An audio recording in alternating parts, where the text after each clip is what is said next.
Welcome to your ultimate pit stop, Piston Pundit, where we don't just report the automotive news, we downshift and dissect it. There's been a seismic shift under the hood of the global EV supply chain, and it didn't come with a warning light. Brazil, once a key partner in fueling America's electric dreams, has rerouted its mineral lifeline straight to China's ports. This wasn't a fluke. It was a calculated maneuver, one that's now leaving the US stranded on the side of the economic highway. In this breakdown, we're taking apart the gears behind this global pivot, from Brazil's silent detour to China's high-octane investment strategy. Buckle up, because this isn't just about cars. It's about power, policy, and the dirt that drives them both.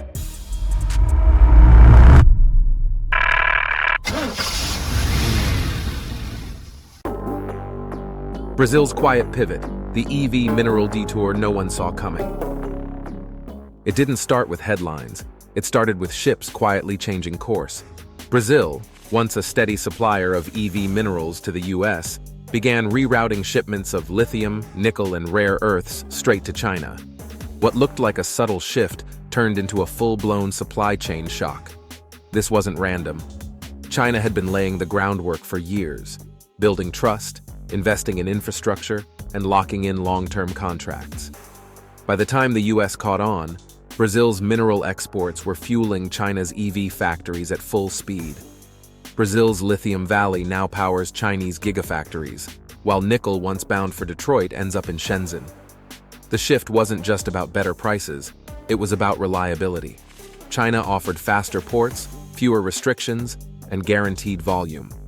Meanwhile, US tariffs made American deals harder to swallow.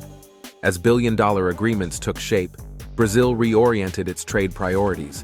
China took the lead. The US is now scrambling to rebuild a supply line it quietly lost. In the EV race, it's not just about who builds the battery, it's about who owns the minerals. And right now, China holds the map.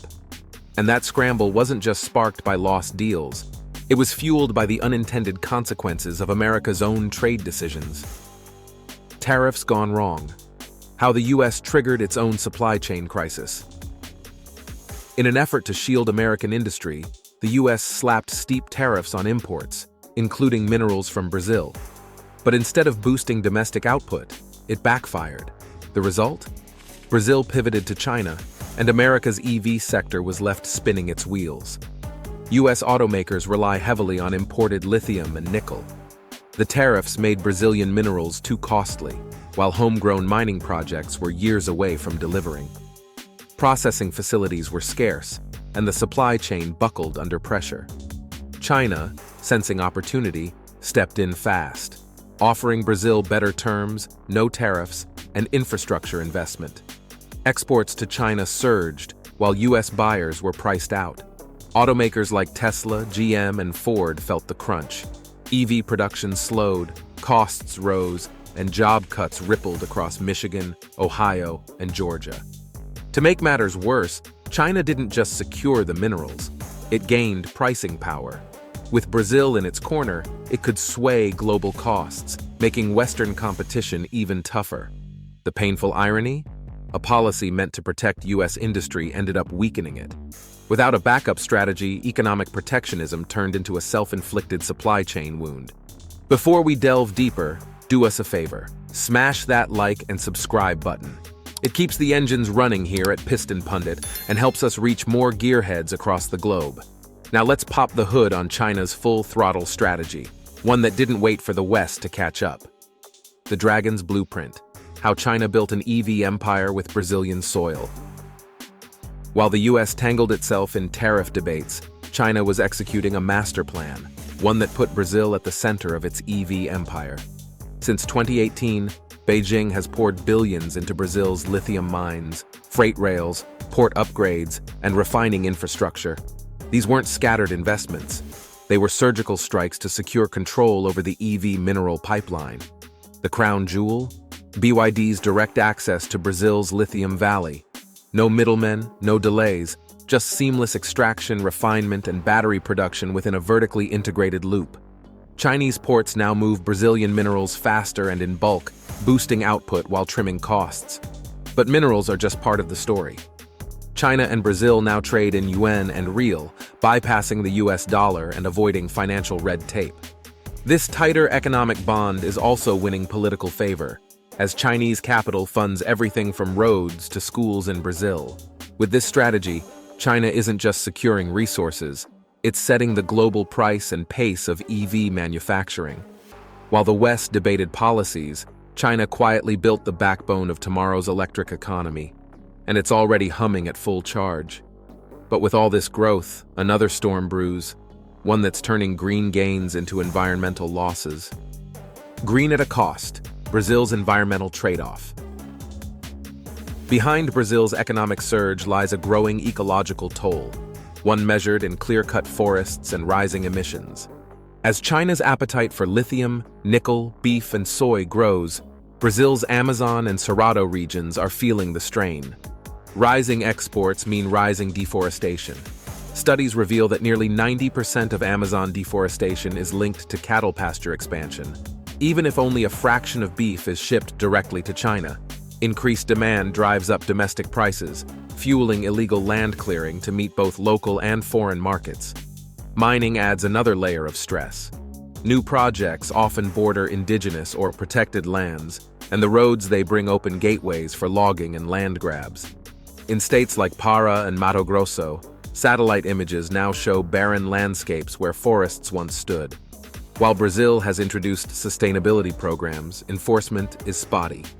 Rural financing often supports deforestation-linked operations, and there's no system to trace the environmental impact of Boy China beef. China's infrastructure funding has boosted export speed, but with little regard for safeguards. Without real accountability, Brazil risks trading long-term stability for short-term growth. In a warming world, that's a high-stakes gamble. And while Brazil faces environmental pressure, the global auto landscape is tilting further toward China. A tilted playing field, how China's EV strategy reshapes the world. Brazil's pivot toward China isn't just a bilateral shakeup, it's a global power shift. As China tightens its grip on critical minerals, countries like the US are left scrambling to stay competitive in the EV arena. This shift exposes the risks of over-reliance on single-source suppliers. It's a wake-up call for nations to diversify their supply chains, strengthen international partnerships, and accelerate domestic mining and battery recycling efforts. But those solutions take time, and time is running short. The US now faces an uphill climb. While it retools policy and chases long-overdue mining permits, China already controls the full EV pipeline, from Brazilian mines to battery plants to vehicle assembly lines. That vertical integration gives Beijing unmatched pricing power and supply chain security. Europe is trying to catch up, but lacks the scale and strategic cohesion of China's deals. Its share of Brazil's minerals remains limited and fragmented. The longer this imbalance persists, the more China becomes the epicenter of the EV world. Innovation alone won't win this race. Access and agility will. For the West, it's now or never. So the big question remains: can the US shift gears in time, or has China already won this lap? Verdict: will the US catch up or fall further behind? The shift in Brazil's mineral allegiance is no small detour. It's a hard swerve in global EV strategy. While China tightened its grip on the supply chain through deliberate investments and policy finesse, the US got caught off guard by its own trade barriers and sluggish action. So where does that leave us? Can the US still course correct, or has China already built a lead too wide to close?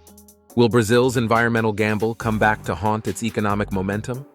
Should automakers shift focus towards sustainability, or chase the fastest deal regardless of cost? Drop your thoughts in the comments below. We want to hear from both gearheads and green warriors. And if you haven't already, subscribe to Piston Pundit, your ultimate pit stop for vehicle updates, global auto trends, and the stories under the hood that truly drive the industry. Thanks for tuning in. Keep the engine running, and we'll see you in the next video. You can now check out any of the videos on the screen. There's plenty more to explore.